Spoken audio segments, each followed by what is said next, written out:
ঘাটাল সাংগঠনিক জেলা আইএনটিটিউসির উদ্যোগে এখানে মুকমশান ফুটবল মাঠে কেশপুরে যে সুবিশাল শ্রমিক সমাবেশের আয়োজন করা হয়েছে, আমি এই সমাবেশে বক্তব্য রাখবার আগে আজ থেকে 201 বছর আগে যে ক্ষণজন্মা পুরুষ বাংলার মাটিতে জন্মেছিলেন, তার চামড়া শ্বেতকায় ছিল না বলে চমৎকার ইংরেজি কবিতা লেখা সত্ত্বেও তিনি যখন কলকে পেলেন না,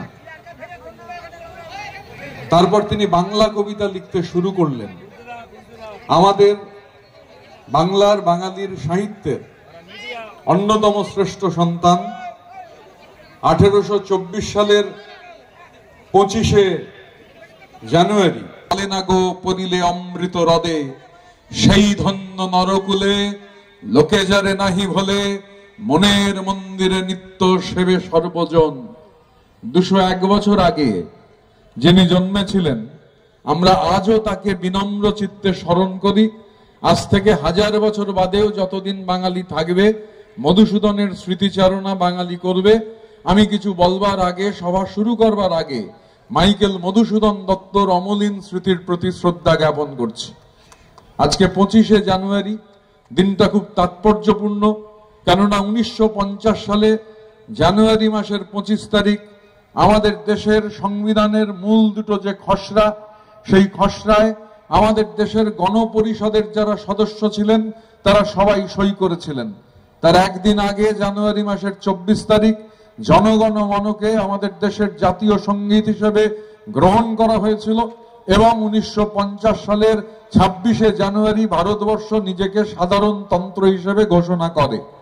এই মঞ্চে আমাদের মধ্যে উপস্থিত রয়েছেন তৃণমূল কংগ্রেসের ঘাটাল সাংগঠনিক জেলার সম্মানীয় সভাপতি শ্রী আশিস হুদাইত, রয়েছেন আমাদের মমতা বন্দ্যোপাধ্যায়ের সরকারের, পশ্চিমবঙ্গ সরকারের জনপ্রিয় মন্ত্রী, কেশপুরের জনপ্রিয় বিধায়ক শ্রীমতী শিউলি সাহা মঞ্চে উপস্থিত রয়েছেন। মঞ্চে নয়, নিচে রয়েছেন। অরূপদার একটা অপারেশন হয়েছে বলে মঞ্চে নিচে রয়েছেন বিধায়ক শ্রী অরূপ দারা, তিনি মঞ্চের নিচে আমাদের সঙ্গেই উপস্থিত রয়েছেন।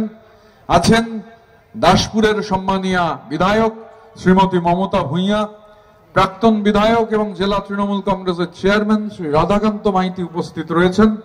আমাদের আইএনটিটিউসির ঘাটাল সাংগঠনিক জেলার সভাপতি ভাই শ্রী সনাতন বেরা এখানে উপস্থিত রয়েছেন। আমাদের মেদিনীপুর সাংগঠনিক জেলা আইএনটিটিউসির সভাপতি শ্রী গোপাল খাটুয়া আমাদের মধ্যে উপস্থিত আছেন। কর্মাধ্যক্ষ জেলা পরিষদের শ্রী নির্মল ঘোষ উপস্থিত রয়েছেন। জেলা পরিষদের কর্মাধ্যক্ষা শ্রীমতী শান্তি টুডু উপস্থিত রয়েছেন। স্বনামধন্য মোহাম্মদ রফিক আমাদের সঙ্গে মঞ্চে উপস্থিত রয়েছেন।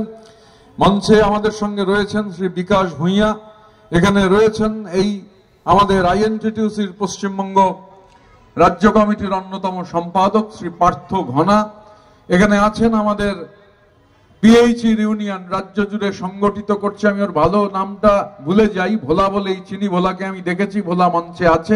আমরা গোটা রাজ্য জুড়ে ঠিক করেছি এই মাসের মধ্যেই পিএইচইর রাজ্য কমিটি ঘোষণা হবে, সংগঠিত করার কাজ চলছে। এখানে উপস্থিত রয়েছেন তাজ মোহাম্মদ বক্স, যিনি এখানে আইএনটিটিউসি ব্লকের সভাপতি, পার্টির যিনি সভাপতি শ্রী প্রদ্যুৎ পাঁজা রয়েছেন, আরো অনেক নেতৃত্ব রয়েছেন। এবং সর্বোপরি এখানে এই যে মঞ্চের নেতৃত্ব এবং সর্বোপরি এই নিচে যে মানুষ উপস্থিত হয়েছেন কেশপুরের বিভিন্ন প্রান্ত থেকে, এবং এই মাইক বহুদূর পর্যন্ত রয়েছে। আমি আস্তে আস্তে অনেক দূর থেকে এই মাইকের আওয়াজ শুনেছি। এই মাইকের আওয়াজ যারা শুনতে পাচ্ছেন, কেশপুরের সেই সমস্ত সংগ্রামী মানুষকে আমি আইএনটিটিউসির পক্ষ থেকে কৃতজ্ঞতা, ধন্যবাদ, অভিনন্দন, প্রণাম, সালাম, নমস্কার জানাই। এখন আজকের এই যে সমাবেশ আইএনটিটিউসির উদ্যোগে আয়োজন করা হয়েছে, এই সমাবেশে নিশ্চিতভাবে আশিসদা বলেছেন বলবার সময়, পরে আমাদের রাজ্যের জনপ্রিয় মন্ত্রী শ্রীমতী শিউলি সাহা বলেছেন।